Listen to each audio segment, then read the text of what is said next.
अस्सलाम वालेकुम। अच्छा जी, हमारी डिस्कशन हो रही थी कल रीअपोर्शनमेंट के ऊपर। हमने रीअपोर्शनमेंट के डिफरेंट केसेस देखे, 3 सिनेरियोज, और आखिरी सिनेरियो जो कल हमारी डिस्कशन में चल रहा था दैट वाज रेसिप्रोकल केस। और रेसिप्रोकल सर्विसेज में रीअपोर्शनमेंट के लिए हमने repeated distribution method and use of simultaneous equation, इस पे हमारी बात हुई थी। तो कोई इशू जी कल के लेक्चर से? अभी तक हमने ओवरहेड्स की कहानी जो शुरू की थी, अगर मैं दोबारा रीकैप उसका लें, हम प्रोडक्ट कॉस्ट मेजर करने के सफर पे निकले थे। हमने कहा था प्रोडक्ट कॉस्ट में कुछ कॉस्ट डायरेक्ट होती हैं, कुछ कॉस्ट इनडायरेक्ट होती हैं। डायरेक्ट कॉस्ट तो इजीली एक्यूरेसी से ट्रेस हो सकती हैं, उसमें कोई इशू नहीं है। इनडायरेक्ट कॉस्ट में पर यूनिट कॉस्ट डिटरमिन करना उसमें चैलेंज है, क्योंकि ऑर्गेनाइजेशन मल्टीपल प्रोडक्ट्स बना रही होती है, ऑर्गेनाइजेशन में मल्टीपल डिपार्टमेंट्स होते हैं, डिफरेंट प्रोडक्ट्स डिफरेंट डिपार्टमेंट से गुजर के बन रही होती हैं। और हमें ये ख्याल रखना है कि हमने लगाना तो अंदाजा ही है ओवरहेड कॉस्ट का, क्योंकि विद एक्यूरेसी मेजर नहीं हो सकते, तो ओवरहेड पर यूनिट का लगाना अंदाजा ही है, लेकिन वो अंदाजा should be fair. It should reflect fair amount of time and effort gone into making a product.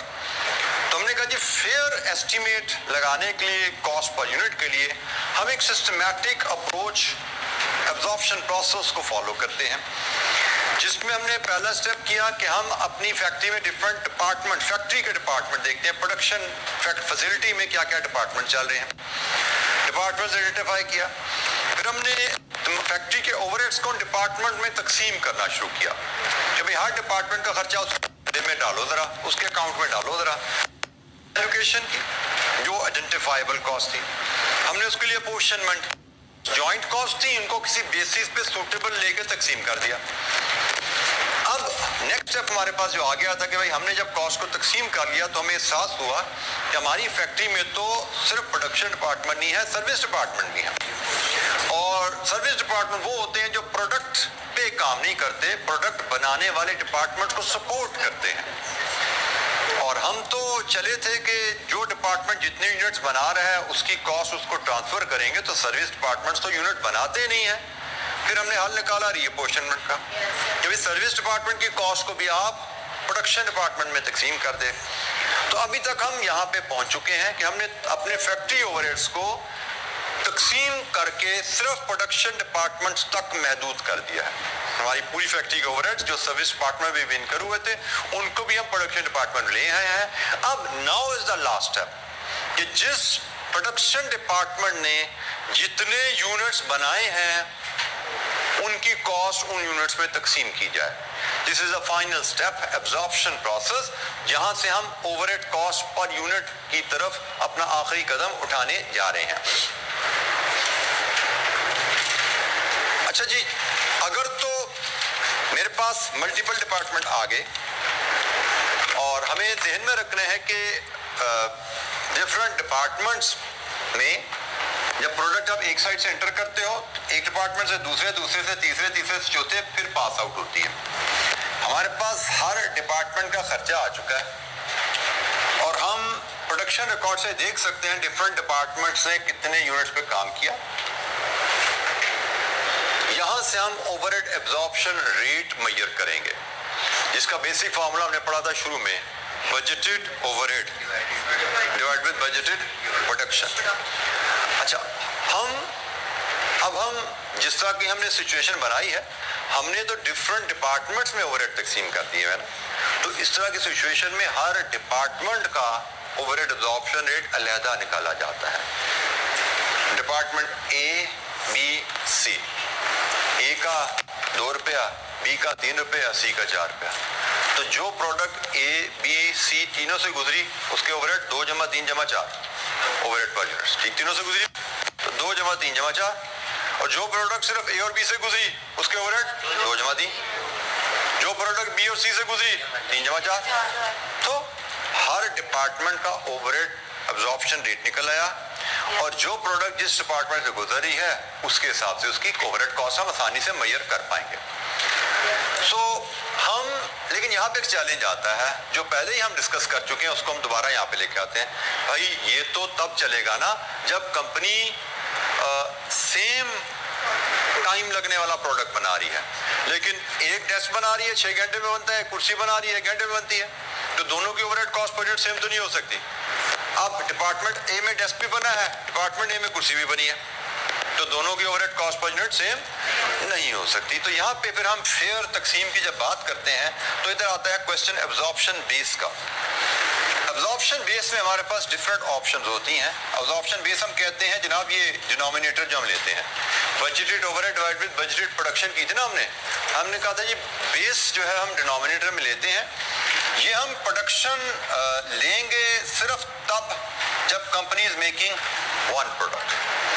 अगर कंपनी एक प्रोडक्ट बना रही है ना तो फिर एब्जॉर्प्शन की बेस आप यूनिट्स ले लो, ओवरहेड को यूनिट प्रोड्यूस से डिवाइड कर दो। लेकिन अगर कंपनी मल्टीपल प्रोडक्ट बना रही है, किसी पे कम टाइम किसी पे ज्यादा टाइम लग रहा है, तो फिर शायद यूनिट बेस्ड रेट निकालना मुनासिब नहीं है, आवर बेस्ड रेट निकालना ज्यादा मुनासिब है।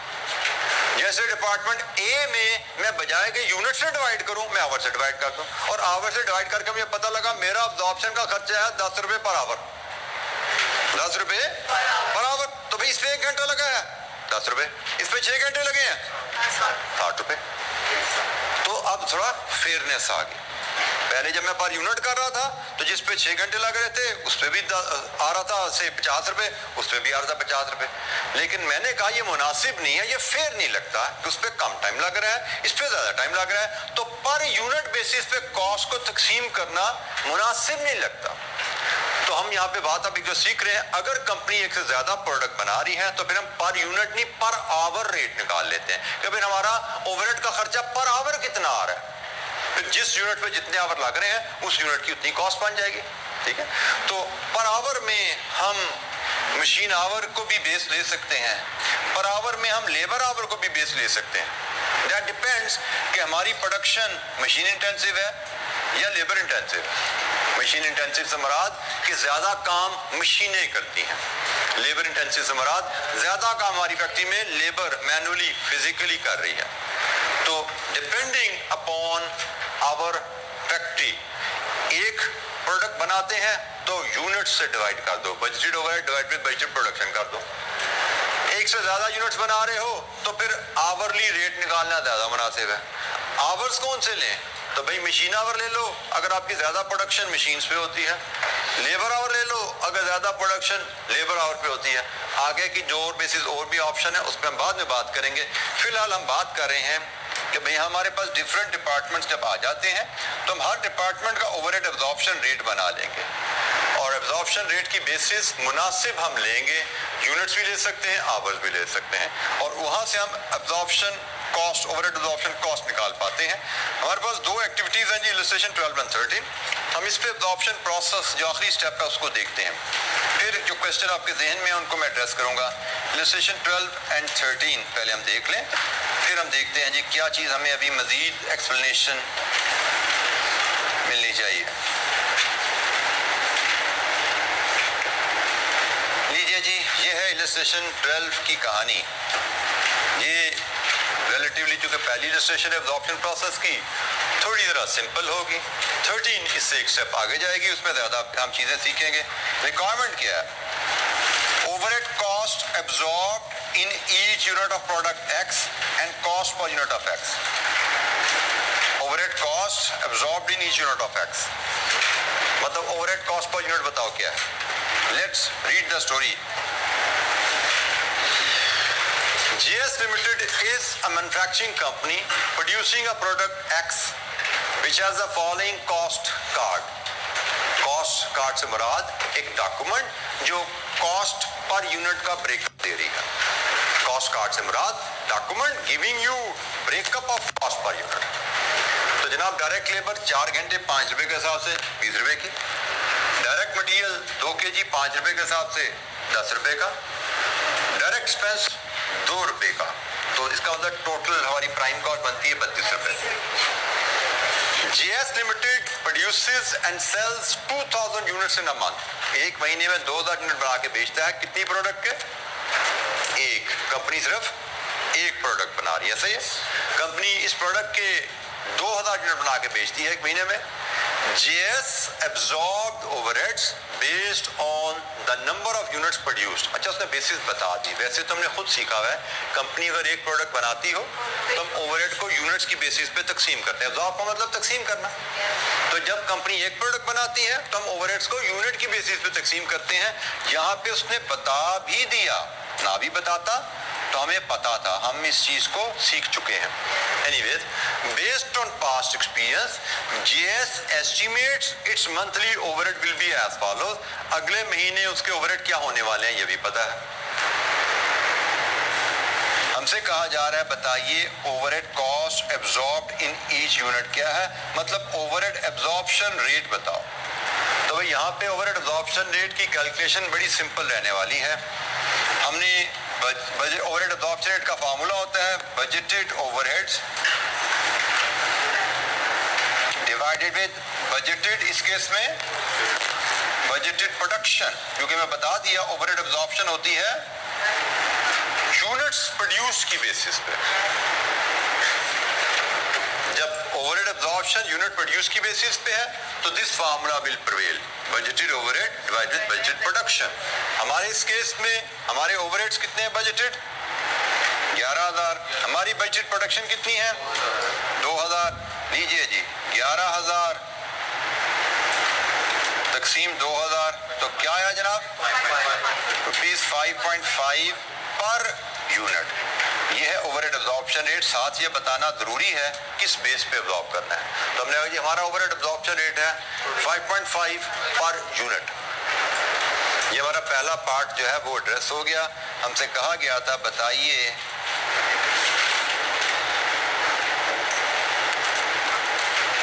Overhead cost absorbed in each unit of product X क्या है, तो overhead cost per unit of X is 5.5। दूसरा हमसे कहा जा रहा है जी the cost per unit of X, cost per unit of X। तो cost per unit of X होती है prime cost plus overhead absorption rate per unit, जिसको मैं ओवरहेड कॉस्ट पर यूनिट कह लेता हूँ, overhead cost per unit. And don't forget cost per unit में सिर्फ प्रोडक्शन जाते हैं और हम सिर्फ प्रोडक्शन ओवरहेड से ही डील कर रहे हैं। बाय द वे यहाँ पे ये प्रोडक्शन ओवरहेड की कहानी है, ठीक है, ये प्रोडक्शन ओवरहेड की कहानी है। हीटिंग, पावर, मेंटेनेंस, ये सारी प्रोडक्शन ओवरहेड की कहानी है, ठीक है। तो प्राइम कॉस्ट हमारी क्वेश्चन में ऑलरेडी गिवन है कितनी 32, प्राइम कॉस्ट 32 है और ओवरहेड कॉस्ट पर यूनिट हमने निकाली अभी 5.5। लीजिए जी 37.50। ये एक सिंपल केस था ओवरहेड एब्जॉर्प्शन रेट का और कॉस्ट पर यूनिट की डिटर्मिनेशन का। हमने यहाँ पे ओवरहेड एब्जॉर्प्शन रेट बनाया, पर यूनिट बनाया, क्योंकि कंपनी एक प्रोडक्ट बना रही है और क्वेश्चन में बताया है कि बेसिस भी प्रोडक्शन यूनिट प्रोड्यूस है। हमने 5.5 निकाला और कॉस्ट पर यूनिट होती है प्राइम कॉस्ट प्लस ओवरहेड का production overhead cost per unit. Prime cost question में गिवन थी, ओवरहेड्स ऐड करके हमने कॉस्ट पर यूनिट बना ली। यही वो हमारा ऑब्जेक्टिव था, कॉस्ट पर यूनिट बनाना, जिसके लिए हमने ओवरहेड के चैप्टर पे सारी डिस्कशन शुरू की थी। तो हमने एक नहायत ही सिंपल स्ट्रेट फॉरवर्ड एग्जाम्पल के थ्रू एब्जॉर्प्शन प्रोसेस को कंप्लीट होते हुए देखा, एब्जॉर्प्शन प्रोसेस को कंप्लीट होते हुए यहाँ पे देखा एक सिंपल केस के थ्रू। लेकिन अब हम थोड़ा सा केस एक्सपेंड करते हैं और डेटा लाते हैं उस शेप में जिस शेप में हम एलोकेशन, अपोर्शनमेंट, रीअपोर्शनमेंट करते आए हैं। वो शेप हमें इलस्ट्रेशन 13 में नजर आती है। इलस्ट्रेशन 13 की कहानी हमारी पिछली जो डिस्कशन है उससे प्रॉपर कनेक्ट होती है। ये तो एक स्टैंड अलोन छोटी सी डिस्कशन थी, this is the proper connect. Requirement क्या है, machining department overhead absorption rate per hour, assembly department overhead absorption rate per our, overhead cost per unit of E using departmental overhead absorption rate. मैंने अभी आपसे जो बात की यही था ना कि हमने एलोकेशन, अपोर्शनमेंट और रीअपोर्शनमेंट के नतीजे में सारे खर्चे प्रोडक्शन ओवर डिपार्टमेंट में तकसीम कर दिए हैं। इसके बाद हम department wise overhead absorption rate बनाते हैं, जिसके लिए हमें सूटेबल बेस चाहिए। Departmental overhead divide with suitable base, जो इस केस में उसने बता दिया आवर्स होगी। अगर क्वेश्चन हमें लिबर्टी देगा तो हम खुद चूज कर सकते हैं यूनिट्स या आवर्स में से कुछ। यहाँ पे उसने कह दिया आवर्स, तो ठीक है जी, हम हर डिपार्टमेंट का ओवरहेड एब्जॉर्प्शन रेट बनाएंगे। उसके बाद उसने कहा प्रोडक्ट ई की कॉस्ट पर यूनिट बताओ कि वो क्या बनती है। तो हम क्वेश्चन पढ़ते हैं बाबर लिमिटेड का और फिर वन बाय वन इसको सॉल्व करते हैं हर पार्ट को। Babar limited makes 3 products D, E and F. Each passes through 2 departments, machining and assembly. Labor hour used each department by each product. Product D machining में assembly में कितना time लगा, E machining में assembly में कितना time लगा, F machining में assembly में कितना टाइम लगा। Production is expected to be as follows. D के कितने यूनिट बनाने हैं, E के कितने यूनिट बनाने हैं, F के कितने यूनिट बनाने हैं। Overheads are budgeted as follows, machining department के, असेंबली डिपार्टमेंट के। ख्याल रखना है ये जो ओवरहेड्स हमें डिपार्टमेंट वाइज दिए गए हैं, ये एलोकेशन, अपोर्शनमेंट और रीअपोर्शनमेंट की बात की कहानी है। ये सब काम जब हो जाते हैं तभी प्रोडक्शन डिपार्टमेंट के ओवरहेड हमें मिलते हैं ना, तो ये काम समझे इसके पीछे हो चुके हैं। एलोकेशन, अपोर्शनमेंट, रीअपोर्शनमेंट के बाद हमें प्रोडक्शन डिपार्टमेंट्स के बजटेड ओवरहेड्स मिल गए और हमसे रिक्वायरमेंट है मशीनिंग डिपार्टमेंट का overhead absorption rate per hour, assembly department का overhead absorption rate per hour और फिर finally overhead cost per unit of E using these 2 rates. Departmental rates जो हमने ये निकाले हैं, इनको इस्तेमाल करके बताइए overhead cost per unit of E क्या आती है। अच्छा जी, overhead absorption rate illustration number 13 क्या है। Overhead absorption rate per our चाहिए, तो overhead absorption rate per our is budgeted overheads divided with budgeted hours.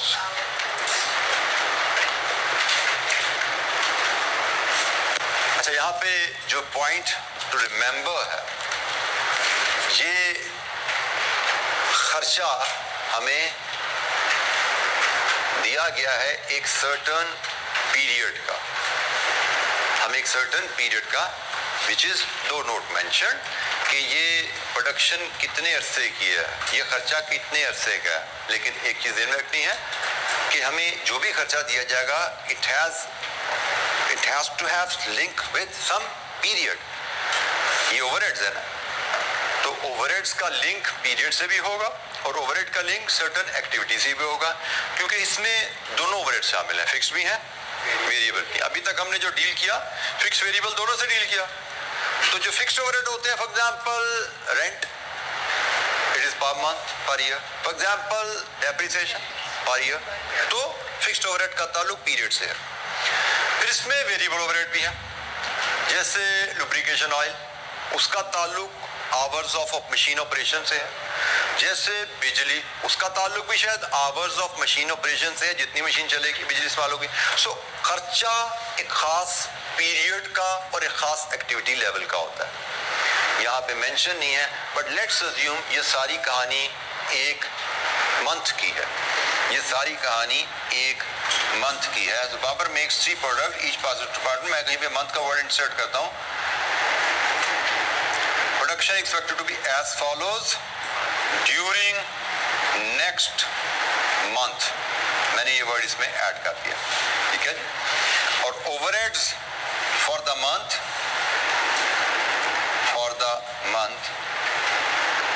Are budgeted as follows. ये 2 वर्ड्स मैंने ऐड किए थोड़ी क्लैरिटी क्वेश्चन में लाने के लिए। मुझे लगता है कि शायद इससे हमें क्वेश्चन में थोड़ी सी बेहतर अंडरस्टैंडिंग, बात बेहतर हो जाएगी यहाँ से।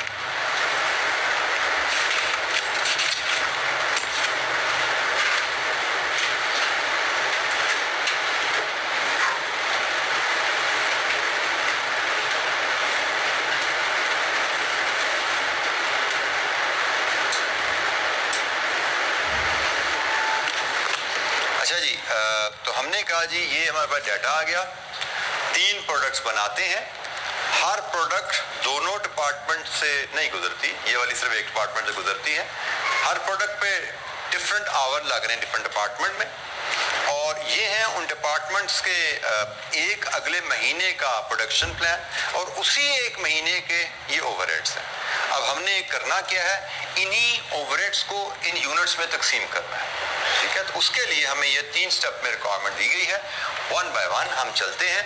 तो हमने कहा जी बजटेड ओवरहेड लेने हैं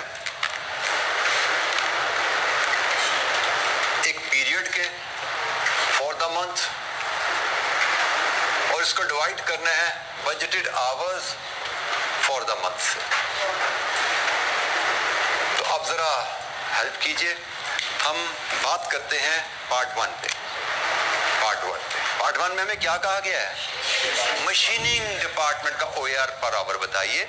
तो इसके लिए हमें मशीनिंग डिपार्टमेंट के ओवरहेड लेने हैं और मशीनिंग डिपार्टमेंट के ही आवर्स लेने हैं। तो जनाब overhead absorption rate machining department का हम निकालने जा रहे हैं। तो मशीनिंग डिपार्टमेंट के बजटेड ओवरहेड कितने हैं, 4 लाख। मशीनिंग डिपार्टमेंट के बजटेड आवर्स कितने हैं, पूरे महीने में मशीनिंग डिपार्टमेंट में कितने घंटे काम होगा।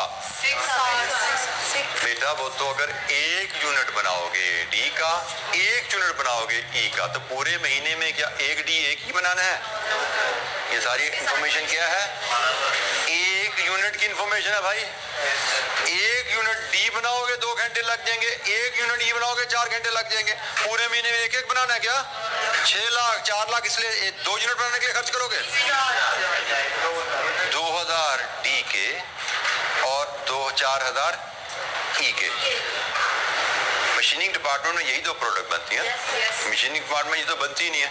तो जनाब हमारा यहाँ पे जो बजटेड आवर्स हैं हमारे, हम कहेंगे जी हमने तो इस महीने में 2000 यूनिट्स बनाने हैं डी के, जिसपे टाइम लगना है 2 आवर पर यूनिट, और फिर हमने बनाने हैं 4000 यूनिट्स ई के, जिसपे टाइम लगना है 4 आवर्स। तो इसका मतलब हमारा टोटल टाइम 4 लाख का खर्चा जो होगा, इसके पीछे 4000 घंटे लगने हैं डी पे और 16000 घंटे लगने हैं ई पे। तो 4 लाख घंटे, 4 लाख रुपए का खर्चा होगा, टोटल 20,000 घंटे काम करने के लिए। तो रेट क्या बना, 20 पर आवर। ये है हमारा absorption rate, overhead absorption rate हमारा ₹20 पर आवर। हमारा पूरा प्रोसेस हमें बता रहा है मशीनिंग डिपार्टमेंट में जो हमारे ओवरहेड की मद में खर्चा हो रहा है वो 20 रुपए पर आवर है। ये पता लग रहा है? yes, हमने अंदाजा लगाया है पूरे महीने में 4 लाख का खर्चा होगा इस डिपार्टमेंट में, और हमने अंदाजा लगाया है पूरे महीने में हम 16 जमा 4 20,000 घंटे इस डिपार्टमेंट में काम करेंगे। तो इसका मतलब पर आवर हमारा खर्चा 20 रुपए आने वाला है। ये ओवरहेड्स एलोकेशन, अपोर्शनमेंट, रीअपोर्शनमेंट के बाद मिले हमें, ये जो पीछे हम काम करके हैं उसके बाद हमें ये मशीनिंग डिपार्टमेंट के ओवरहेड मिल गए।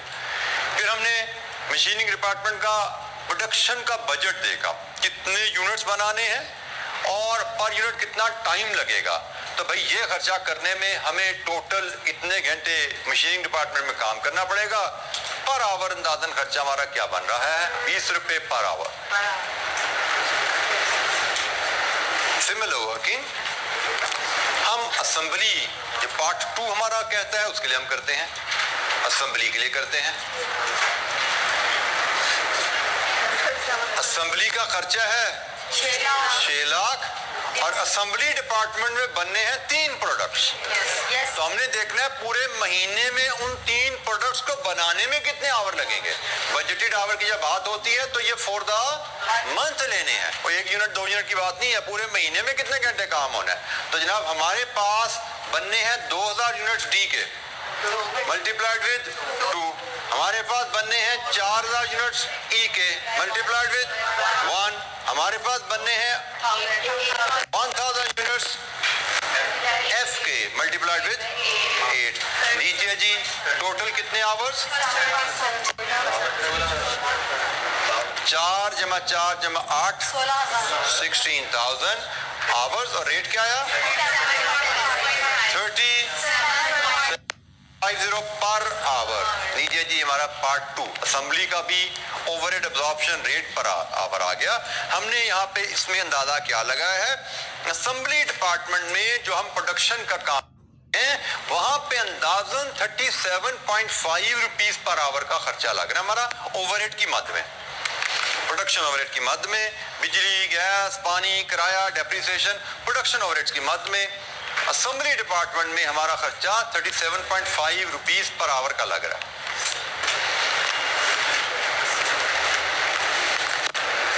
हम ओवरहेड एब्जॉर्प्शन प्रोसेस की तरफ की बात कर रहे हैं। एब्जॉर्प्शन प्रोसेस का आखिरी स्टेप एब्जॉर्प्शन, उसको डिस्कस कर रहे हैं। एब्जॉर्प्शन प्रोसेस में हम finally overhead cost per unit determine करते हैं। एब्जॉर्प्शन प्रोसेस में फाइनली हम overhead cost per unit determine करते हैं।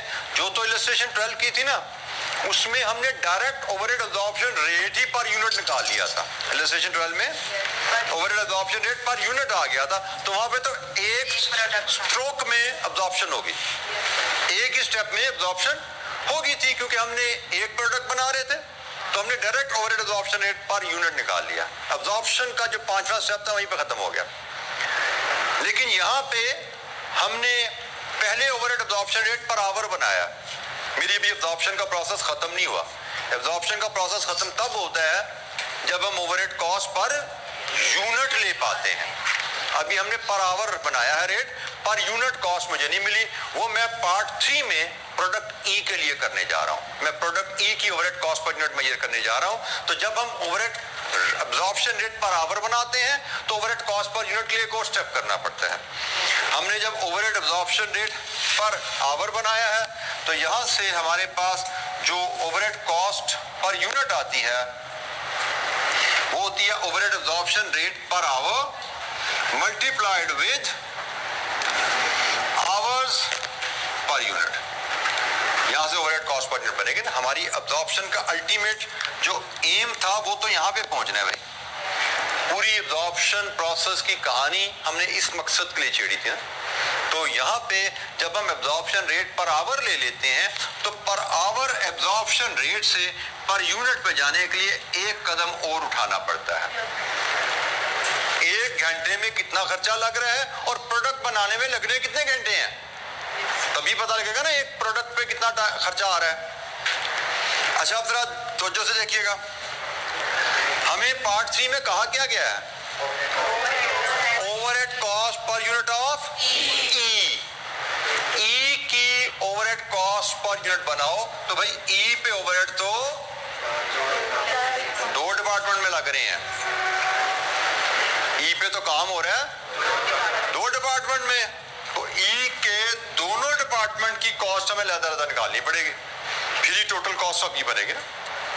तो देखो जरा ई की हम टोटल कॉस्ट इस फॉर्मूले से कैसे निकालेंगे। हम कहते हैं जी ई की ओवरहेड कॉस्ट के लिए पहले हम देखते हैं मशीनिंग। मैं थोड़ी सी इसको जरा एलैबोरेटेड वर्किंग टेबल शेप में ला रहा हूँ। मशीनिंग डिपार्टमेंट में क्या होगा, ई पे लगेंगे कितने घंटे 4, और मशीनिंग डिपार्टमेंट का खर्चा कितना लगता है पर आवर, तो इंटू 20 ये बना 80। फिर ई ने मशीनिंग से निकल के जाना है असेंबली में। असेंबली में कितना टाइम लगेगा 1, और असेंबली का टाइम रेट क्या 37.5। लीजिए जी 37.5 लाइए, ये बना आपकी 117.5। ये है आपकी overhead cost per unit of E. क्योंकि ई पे 2 डिपार्टमेंट्स मिलके काम कर रहे हैं, दोनों डिपार्टमेंट की कॉस्ट पर आवर हमारे पास है। तो जनाब हमने जो बात की थी ना फेयर तकसीम, तो ई पे जितना टाइम लगा मशीनिंग में उतना खर्चा डाल दिया उधर, जितना टाइम लगा असेंबली में उतना खर्चा डाल दिया उधर। ऑल दो ये क्वेश्चन यहाँ पे खत्म हुआ, लेकिन मैं आपसे कहता हूँ इसके आगे भी चलो जरा। मुझे overhead cost per unit D की भी बता दो और एफ की भी बता दो, कैलकुलेट करके मुझे दो। मैंने ई की आपको बता दी ना, डी और एफ की आप मुझे कैलकुलेट करके दें। ओवरहेड कॉस्ट पर यूनिट ख्याल रखिएगा, डी में 2 डिपार्टमेंट में काम हुआ है, एफ में सिर्फ एक डिपार्टमेंट में काम हो रहा है।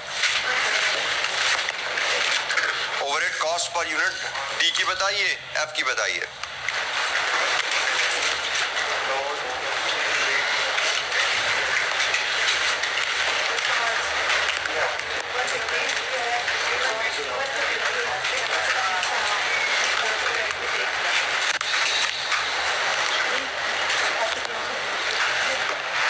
डी की कहानी क्या है? 2 घंटे मशीनिंग में, 2 घंटे असेंबली में। मशीनिंग में कितना खर्चा आता है? 20 पर आवर। यहाँ पे कितना खर्चा आता है? 37 पर आवर। तो भाई पर आवर से हम चले जाते हैं आगे।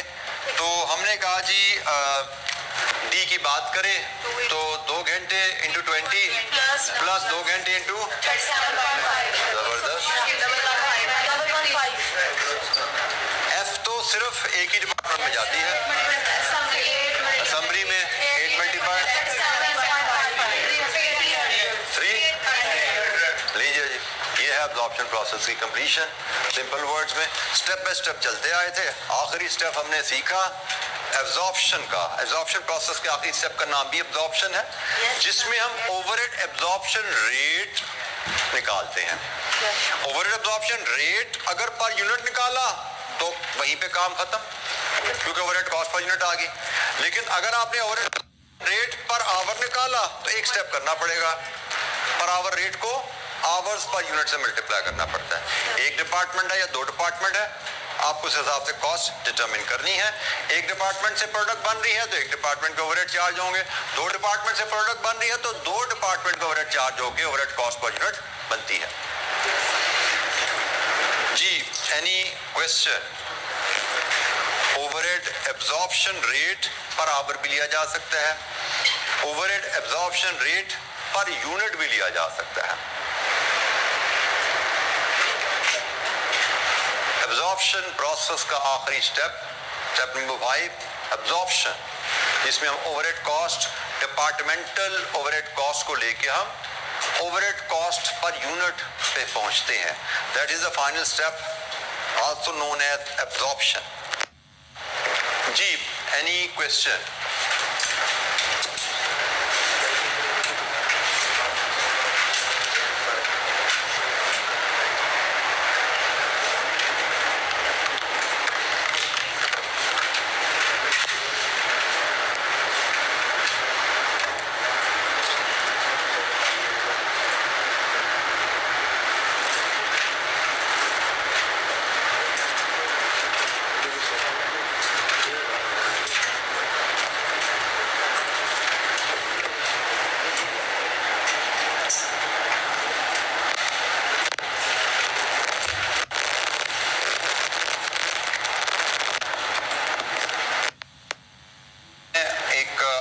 क्वेश्चन आपके सामने यहाँ पे बिल्ड करता हूँ, इसको आपको सॉल्व करना है। प्रोडक्ट है, एक कंपनी बनाती है 2, A and B. Departments company के पास हैं 3, X Y Z. Budgeted overheads हैं हमारे पास 1 लाख, 2 लाख और 1,50,000।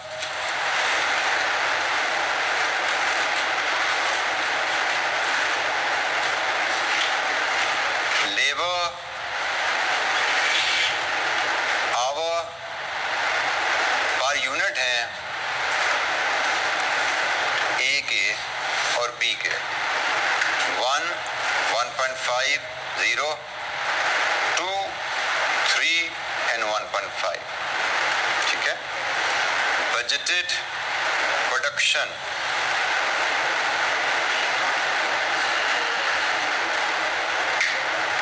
ए की है 5,000 यूनिट्स और बी की है 2,000 यूनिट्स। आपसे रिक्वायरमेंट है 1 OAR पर लेबर आवर बताइए for X, Y and Z है ओवरहेड कॉस्ट पर यूनिट बताइए फॉर ए एंड बी। ये जो भी हमने एग्जांपल की आप समझे उसी की रिपीट है। You should be able to manage. देखते हैं, कीजिए, फिर जहां पे दिक्कत होगी I will help you out.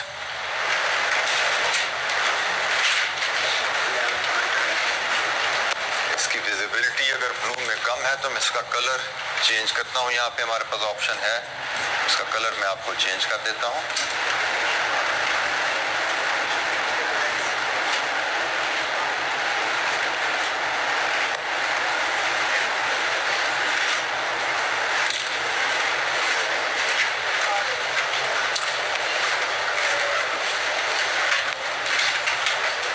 Overhead absorption rate per our ABC sorry XYZ का बनेगा और फिर overhead cost per unit A और B दोनों की बनेगी।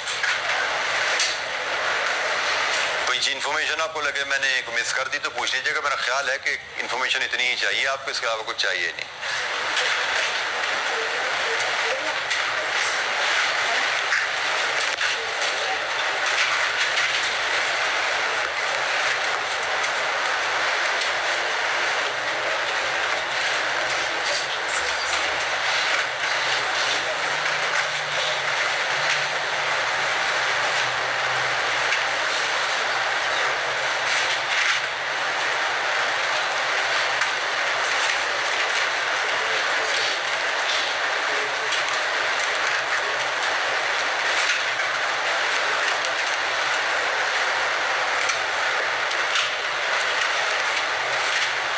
आपको एग्जाम्पल अगर आपको डिपार्टमेंट X का OAR लेना है तो वो होंगे X के budgeted overheads divided with X के बजटेड आवर्स, X के बजटेड आवर्स पूरे पीरियड के, जो कैसे निकलते हैं यूनिट्स को आवर से मल्टीप्लाई करके। ठीक है, तो आपको हर डिपार्टमेंट का अलग अलग OAR लेना है पहले, उसके बाद फिर ओवरहेड कॉस्ट पर यूनिट निकालनी है हर प्रोडक्ट की depending upon the time spent by each product in different departments.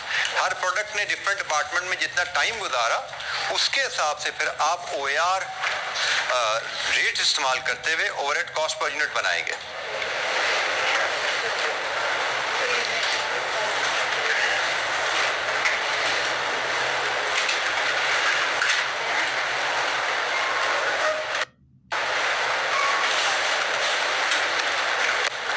चलना नहीं जा रहा आगे क्या, तो कागज को पेंसिल, कागज तो आगे, पेंसिल की तरह निकाल, पेंसिल को कैलकुलेशन शुरू कर, कैलकुलेटर खोल के सामने। जिस अंदाज में आपके सामने OAR यहाँ कैलकुलेट किया वैसे ही यहाँ पे कैलकुलेट करना है आपने बेटा। फर्क सिर्फ यह है कि यहाँ 2 डिपार्टमेंट थे, इधर मैंने 3 डिपार्टमेंट कर दिए हैं, उधर 3 प्रोडक्ट्स यहाँ पे मैंने प्रोडक्ट्स 2 कर दिए हैं। इसके अलावा कुछ चेंज नहीं किया मैंने।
डिपार्टमेंट वाई का क्या आ रहा है?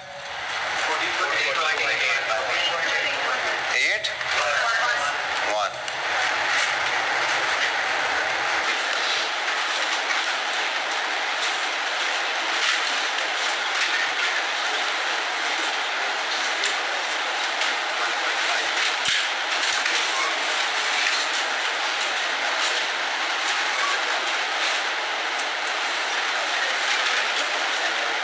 डिपार्टमेंट जी का 50। ये सारे रेट जो हमने निकाले हैं ये पर आवर हैं।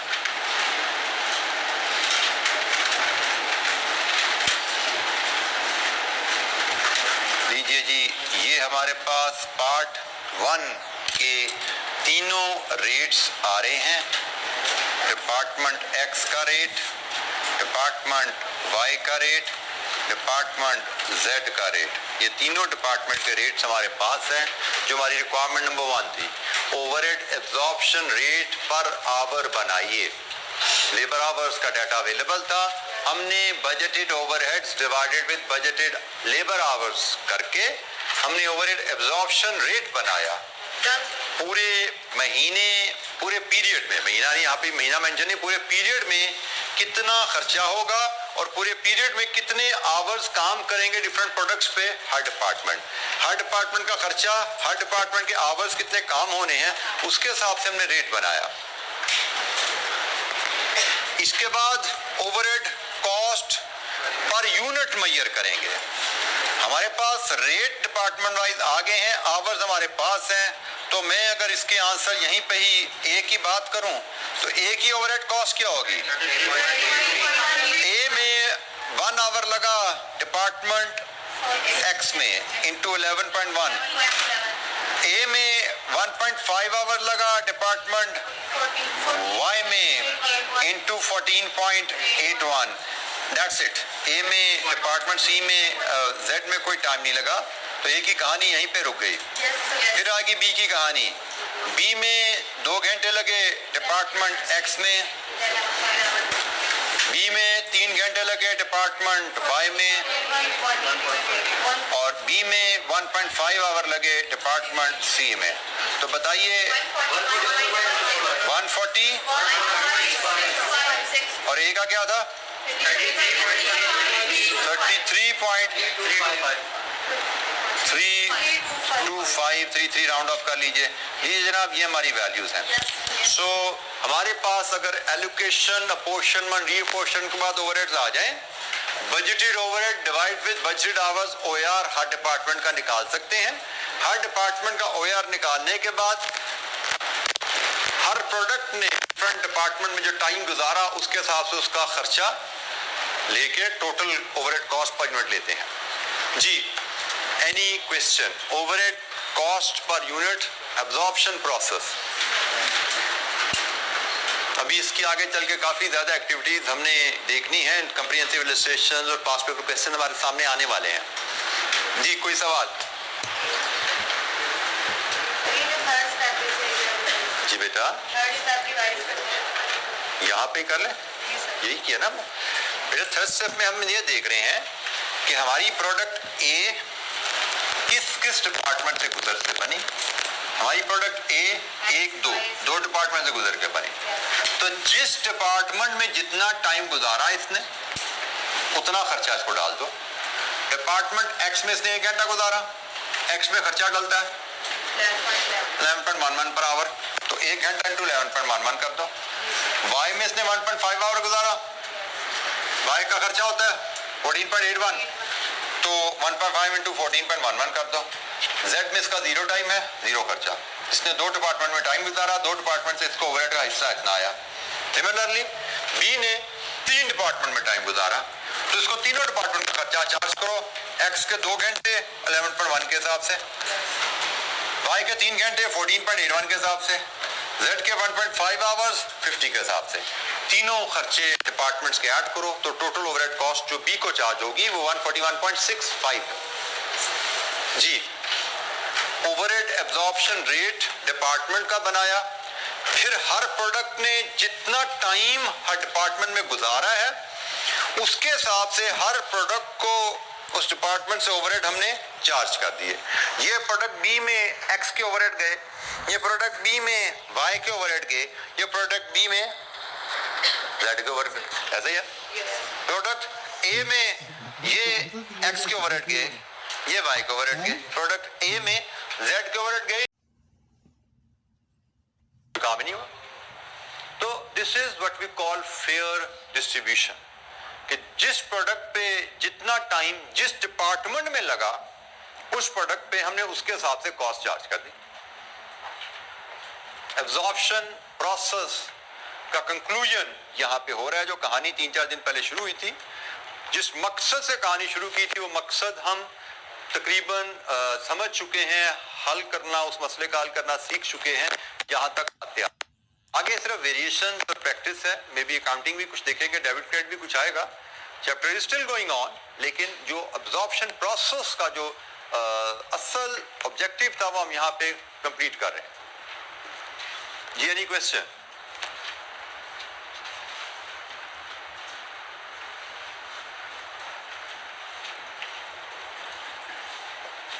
सो अब्जॉर्प्शन प्रोसेस को समझने के लिए हमने 3 इलस्ट्रेशंस की। 2 डिपार्टमेंटल अब्जॉर्प्शन रेट लेके उनसे हमने अब्जॉर्प्शन की। अच्छा, यहाँ पे एक छोटी सी discussion, departmental versus blanket OAR. अब ब्लैंकेट ओआर क्या होता है? हमने अभी सारी कहानी इतनी लंबी छेड़ी थी कि जी डिपार्टमेंट्स बनाओ, उनमें एलोकेशन करो, उनमें अपोर्शनमेंट करो, उनमें रीअपोर्शनमेंट करो, डिपार्टमेंट में कॉस्ट तकसीम होगी, हर डिपार्टमेंट का अलग रेट निकालो और फिर हर डिपार्टमेंट में जितना टाइम लगा उस हिसाब से हर कॉस्ट को चार्ज दो। ब्लैंकेट ओवरहेड अब्जॉर्प्शन रेट मतलब single overhead absorption rate. Department के चक्कर में ना पड़ो। हम सीख के आए हैं कि कॉस्ट अकाउंटिंग में फ्लेक्सिबिलिटी होती है। इदारा अपनी मर्जी से रिपोर्ट्स बना सकता है, इदारा अपनी मर्जी से पॉलिसीज बना सकता है, इदारा अपनी मर्जी से कैलकुलेशंस कर सकता है। गाइडलाइंस अवेलेबल है, बट आप अपनी सहूलत के मुताबिक उसमें चेंजेस ला सकते हो। अब हमने जो कहानी पढ़ी है ना एब्जॉर्प्शन प्रोसेस की, एलोकेशन, अपोर्शनमेंट, रीअपोर्शनमेंट, ठीक है, उसके बाद absorption. This requires some time and effort from accountant, ऐसा ही है। नॉलेज भी चाहिए, उसके बाद नॉलेज भी हो, एलोकेशन, अपोर्शनमेंट, रीअपोर्शनमेंट का, और उस पर टाइम भी हो ये सारा प्रोसेस करने का।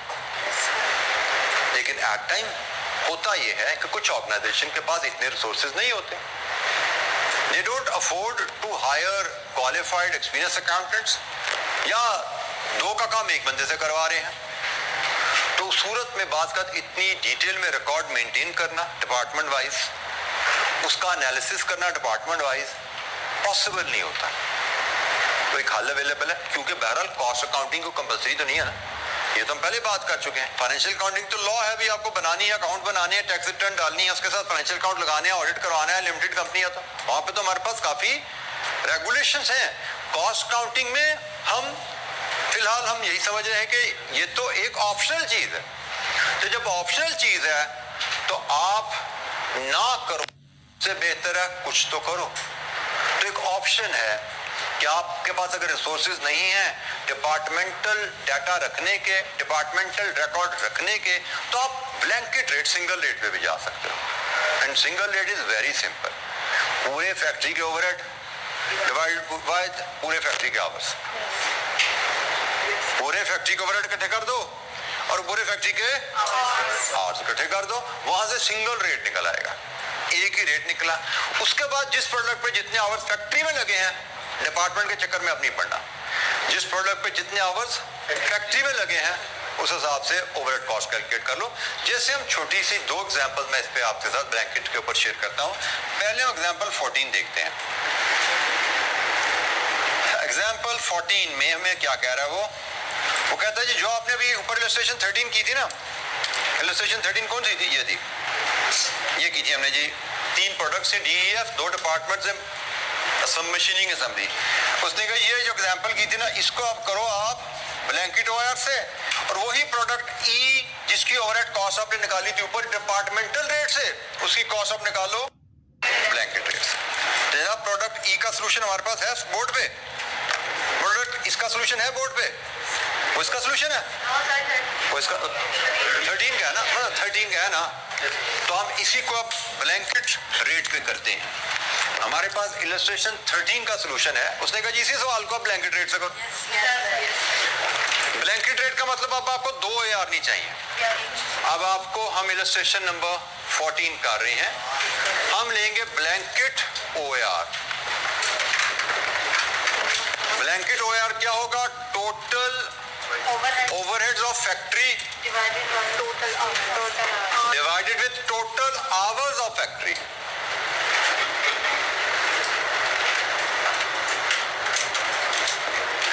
टोटल ओवरहेड ऑफ फैक्ट्री मतलब मशीनिंग प्लस असेंबली 4 लाख जमा 6 lakh. Total hours of factory मतलब 20,000 जमा 16,000, ऐसा ही है। एक डिपार्टमेंट के 20,000, दूसरे के 16,000। तो बताइए यहां से OAR क्या आया? Sorry 27.78 per hour. एग्रीड?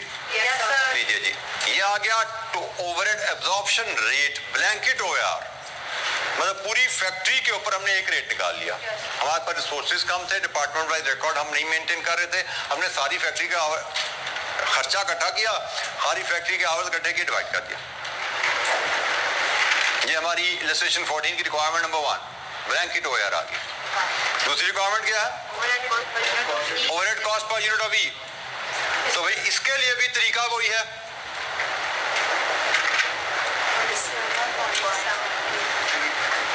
ई पे हमारी फैक्ट्री में टोटल कितना टाइम लगा? 5 घंटे। कहां पे भाई? ई पे टाइम लगा 4 घंटे। ये ई के बाद यहाँ पे है, अच्छा ये है जो 4 जमा 5, बिल्कुल ठीक है जी, ये ई का टाइम लगा हुआ है। मशीनिंग पे 4 घंटे, असेंबली पे 1 घंटा। हमने देखना पूरी फैक्ट्री में कितना टाइम लगा, 5 घंटे, और उसको फैक्ट्री के रेट से मल्टीप्लाई कर दो। तो हमने कहना जनाब 4 + 1 टोटल 5 घंटे इंटू 27.78.89 रुपीज पर यूनिट। ठीक है जी, ये हमारा ब्लैंकेट रेट की कहानी आ गई।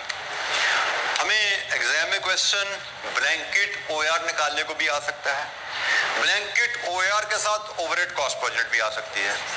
हमें एलोकेशन, अपोर्शनमेंट, रीअपोर्शनमेंट के बाद डिपार्टमेंटल OAR करने को भी कहा जा सकता है। डिपार्टमेंटल OAR से भी ओवरहेड कॉस्ट पर यूनिट हमें दी जा सकती है। अब देखिए दोनों मेथड से, यहाँ पे आ रही है 117 या 50, यहाँ पे आ रही है 138 या 89। दो चूंकि डिफरेंट मेथड है ना, डिफरेंट कॉस्ट आ रही है, कोई बात नहीं। डिफरेंट मेथड से डिफरेंट कॉस्ट ही आएगी। वो डिपार्टमेंटल रेट से आ रही है, ये ब्लैंकेट रेट से आ रही है। जी बेटा,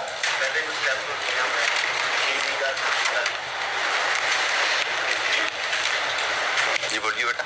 मैं ये पूछ रहा हूँ कि जो ब्लैंकेट OAR हमने निकाला है, इसकी ये स्टेप का नहीं, या डाटा से ट्रैक? बेटा ब्लैंकेट के लिए हमें वो जो फार्मूला लिखा है ना वो अप्लाई करना है। सब जो मर्जी करो, हमें वो फार्मूला अप्लाई करना है। टोटल फैक्ट्री के overheads divide by total hours factory. Presentation जो मर्जी करो, रिजल्ट आपका 27.78 आना चाहिए। हमें ओवरहेड कॉस्ट पर यूनिट 138.89 चाहिए। प्रेजेंटेशन जैसे मर्जी करो, एग्जामिनर को पता लगना चाहिए आपने क्या किया, और कैलकुलेशन आपकी एक्यूरेट होनी चाहिए। ठीक है, प्रेजेंटेशन में वी हैव द फ्लेक्सिबिलिटी। मैं पहले भी कह चुका हूँ, बार बार कहता रहूंगा, हम किस तरह इन आंसर्स पे पहुंचते हैं। हम इधर से घूम के आए, इधर से घूम के आए, एज लॉन्ग एज एग्जामिनर को नजर आ रहा है कि भाई आपने क्या किया, कॉन्सेप्चुअली बातें ठीक कर रहे हो आप, नंबर पूरे मिलते हैं आपको। तो मेरे ख्याल में इससे आसान प्रेजेंटेशन की जरूरत हो नहीं सकती, बट आपके दिल में कोई है तो जरूर कीजिए आप। जी, एनी क्वेश्चन, कोई सवाल? अच्छा, अब जरा यही काम आप इसके लिए कीजिए। ये जो एग्जांपल हमने की थी ना, आप यही काम इसके लिए कीजिए। आप यहां से सिंगल ब्लैंकेट OAR बनाइए और उस ब्लैंकेट ओआर से ए की ओवरहेड कॉस्ट पर यूनिट और बी की ओवरहेड कॉस्ट पर यूनिट बनाई। हमने यहाँ पे ए और बी की ओआर थ्रू डिपार्टमेंटल रेट बनाई हुई है। डिपार्टमेंटल ओआर बनाए थे 1, 2, 3 और डिपार्टमेंटल ओवरहेड रेट से कॉस्ट बनाई थी। अब आप सिंगल ओआर बनाओ और उससे कॉस्ट बनाओ ओवरहेड कॉस्ट पर यूनिट। पहला स्टेप सिंगल ओआर इस कंपनी का पर आवर, क्योंकि इसकी एब्जॉर्प्शन बेस आवर्स है।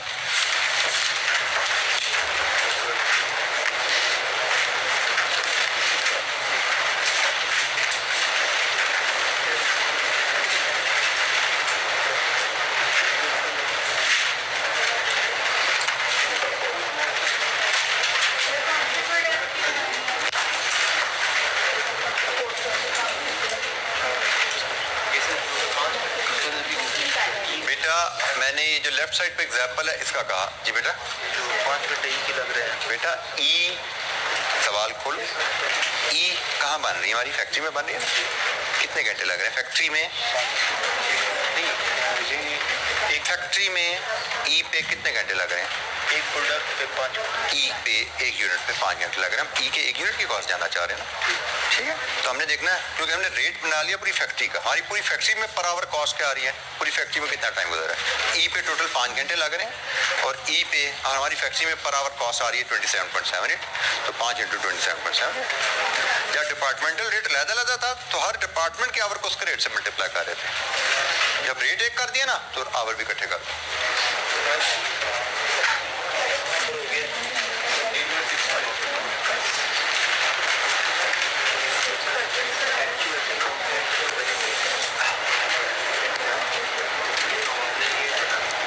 अच्छा जी, सिंगल ओआर कितना आ रहा है जी? आप लेंगे 1 लाख जमा 2 लाख जमा 1,50,000, फिर इसको डिवाइड करना है आवर से। 1 आवर्स आपके निकल रहे हैं, ये कितने हैं जी? ये 5 जमा 4 9,000। ये आपका वैल्यू नंबर 1 आ गई। फिर वैल्यू नंबर 2 आपकी बन रही है जी, ये कितनी है जी? 13,500। फिर वैल्यू नंबर 3 आपकी आ रही है, वो जनाब आ रही है ये 3,000। यहां से जब आप लेते हैं तो ओआर क्या आ रहा है? 17.65 रुपीज पर आवर। ये है हमारा सिंगल ओआर। यहाँ पे हमने डिपार्टमेंटल लिया हुआ, ये ए का है, ये बी का है, सॉरी ये एक्स का है, ये वाई का है, ये जेड का है। तीनों के अलहदा ओआर हमने निकाले थे। अब हमने एक सिंगल निकाल लिया 17.65। Any question? किसी बच्चे को दिक्कत? जब सिंगल ओआर हमारे पास आ गया है तो अब हम आसानी से देखेंगे हर प्रोडक्ट पे टाइम कितना लग रहा है। तो जनाब ए पे टाइम लग रहा है 2.5 आवर, बी पे टाइम लग रहा है 6.5 आवर्स। ये है एक प्रोडक्ट पे पूरी फैक्ट्री में कितना टाइम लग रहा है। इसके मुताबिक 2.5 × 17.65 ये हमारी ए की कॉस्ट है और बी की कॉस्ट होगी 6.5 × 17.65। जनाब क्या ही कॉस्ट?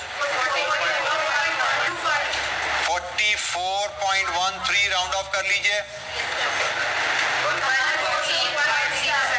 0.76 लीजिए जी।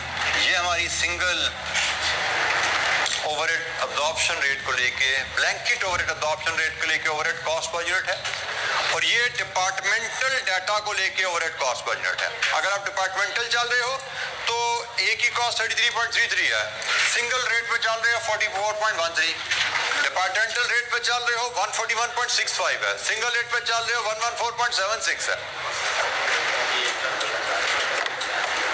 तो हमारे पास ओवरहेड एब्जॉर्प्शन के या overhead cost per unit determine करने के लिए दो मेथड आगे, एक डिपार्टमेंटल, एक ब्लैंकेट। एग्जाम में दोनों आ सकते हैं, लेकिन अब अगर हम दोनों को डिस्कस कर चुके हैं, अगर मैं आपसे पूछूं इन दोनों मेथड में से which method is more fair,